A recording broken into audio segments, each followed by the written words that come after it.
Bonjour Thomas, Bonjour. comment vas-tu? Ça va, Oui, oui. à Belgique. Bah c'est bien. Tu as goûté des bières?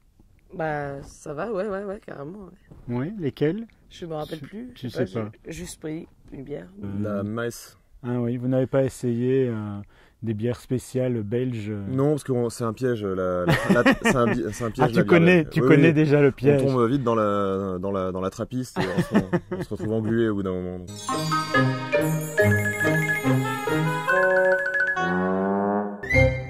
Bon, on est ici pour parler d'un film qui s'appelle Les Combattants. Ça Oui. parle d'un jeune garçon qui a une vie un peu assez tranquille, qui va rencontrer une jeune fille qui est comme ça de prime abord assez étrange, qui a des obsessions survivalistes, etc. C'est une fuite, c'est une histoire d'amour, c'est une rencontre. Tu es quand même une guerrière dans le film, hein. Mhm. Dans la vie aussi.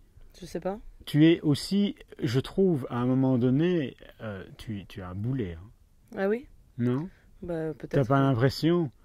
Bah non, je trouve pas. Mais Non. après, c'est chacun son avis, hein. Pourquoi tu ne trouves pas? Bah déjà, pourquoi tu trouves?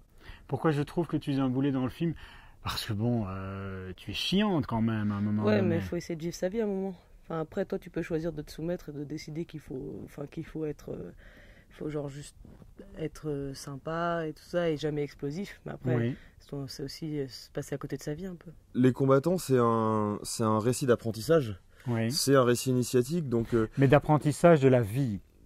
oui, d'apprentissage d'un tas de choses, mais je crois que moi, ce qui me plaît en fait, c'est que le récit d'apprentissage, c'est un terme comme ça un peu théorique, et il y a beaucoup de problématiques dans le film qui sont vraiment des problématiques abstraites, c'est-à-dire de problématiques existentielles sur la place qu'on doit occuper dans le monde, le sens Oui. qu'on accorde à son existence. Tout ça, c'est des questions qui m'intéressent, mais qui sont des questions très théoriques. Et ce que j'ai aimé dans ce film, c'est les traduire sur un plan qui est très concret. On les voit tout le temps faire, on les voit assez peu penser les personnages. On les voit tout le temps faire des choses. Ils sont tout le temps en train de bâtir, de construire. De marcher, de se battre, d'inventer des solutions aux problèmes qu'ils rencontrent. Comment se passe généralement le choix de tes rôles? Là, j'ai eu le scénario, je trouvais que le scénario était génial, Oui. qui combinait à la fois que c'était à la fois drôle et touchant et émouvant, et du coup, voilà. Au casting, on a cherché des personnes avant de chercher des personnages. J'ai passé le casting en fait et ça a marché comme ça en fait. C'est ça. C'est toujours comme ça pour les rôles que tu choisis? C'est des coups de cœur par rapport à un scénario?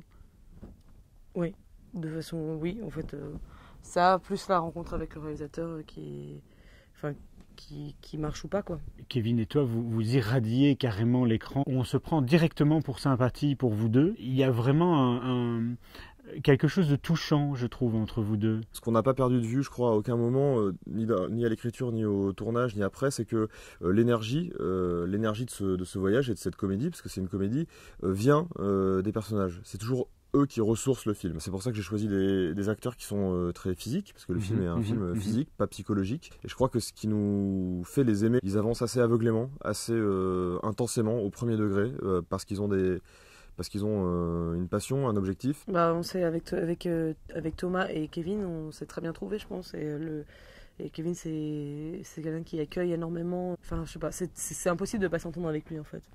Enfin, lui, il est juste super doux et à l'écoute. Et je pense que ça se ressent aussi dans le fait que ça marche entre nous, quoi. Le mouvement a été double, c'est-à-dire que je les voyais séparément pour essayer de les contaminer un peu avec mes personnages. Quand on faisait ces séances et qu'on se voyait, je les faisais improviser et je leur piquais énormément de choses, quoi. Moi, je notais dans mon coin qu'il y avait voilà, certains tics de langage, certains gestes, certains comportements que j'aimais bien. Et du coup, j'ai réinfusé mon scénario avec ça pour rapprocher les personnages des personnes que j'ai filmées. Ce qui fait que aujourd'hui, je trouve que le film est assez fidèle sur ce qui sont au fond, c'est-à-dire sur leur essence, sur leur nature. Je leur disais souvent au tournage, c'est que la fiction serait réussie si ça devenait un documentaire sur eux. Je suis assez fier de ça en fait. Je crois que on a touché vraiment à leur nature, même si le film est très fictionnel et propose une histoire qui est de la pure fiction. Je crois que sur leur essence, sur ce qu'ils sont, le film est assez juste. Je vais encore parler d'une scène du film. Kevin dit « Après le feu, tout recommence ». Tout redémarre lorsque l'on a été en confrontation avec quelqu'un ou avec quelque chose, les choses s'apaisent et on peut repartir sur de nouvelles bases. Est-ce que justement à la fin du film vous allez repartir sur de nouvelles bases? Là ça c'est carrément du spoil, mais enfin, mais c'est joli, je trouve, ce que vous dites, mais Enfin, ça parle plus de votre rapport à la vie que du film en fait. Dans le film, les éléments climatiques et les accidents climatiques sont des métaphores en fait aussi des mouvements de l'âme, on peut dire.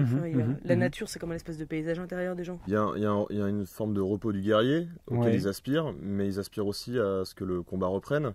C'est ça le sens de la dernière séquence. Est-ce que la réussite d'un couple, c'est la fusion entre deux personnalités, à faire des concessions l'un et l'autre pour arriver à une certaine sérénité? Bah certainement pas. Certainement pas. Moi je trouve au contraire, l'idée c'est pas de faire des moyennes quoi entre les deux personnages. Au contraire, c'est qu'ils arrivent à s'accepter tels qu'ils sont. Le film a été très fortement plébiscité à Cannes en mai dernier, puisqu'il a reçu 3 prix à la quinzaine des réalisateurs. Toi-même, tu as reçu des prix pour d'autres films des Césars. Est-ce que c'est important d'être reconnu par ses pairs pour toi? Bah ça fait plaisir, hein. C'est sûr que moi ça me touche, ça donne confiance un peu. Après je fais pas vraiment ça pour ça et j'espère que ça va pas changer quoi que ce soit en fait. La seule chose c'est que ça me calme. Moi je trouve que c'est un très très beau trio, les 2 acteurs et toi-même. Tu es déjà en train d'écrire un prochain ou tu attends la sortie, tu prends ton temps? Là, je prends pas mon temps parce qu'il y a beaucoup de choses à faire pour la sortie. Mais j'ai en tout cas j'ai pas le repos du guerrier suffisant pour m'y remettre. En fait, je pense qu'il y a un processus de décantation à la fin d'un film qui se fait naturellement, qui se fait aussi avec ce qu'on est en train de faire là ensemble en discutant, et je crois que d'ici quelques mois tout ça aura bien filtré et je verrai si j'ai envie de creuser le même sillon, taper un peu à côté ou je sais pas. On suivra tes aventures en tout cas. On peut voir et revoir cette vidéo bien évidemment sur misterhumor.com et sur YouTube. Le film sort le 20 août. Le 20 août en France et en Belgique le 10 septembre. Hein. Et voilà, à très vite alors, merci beaucoup, au revoir. Merci.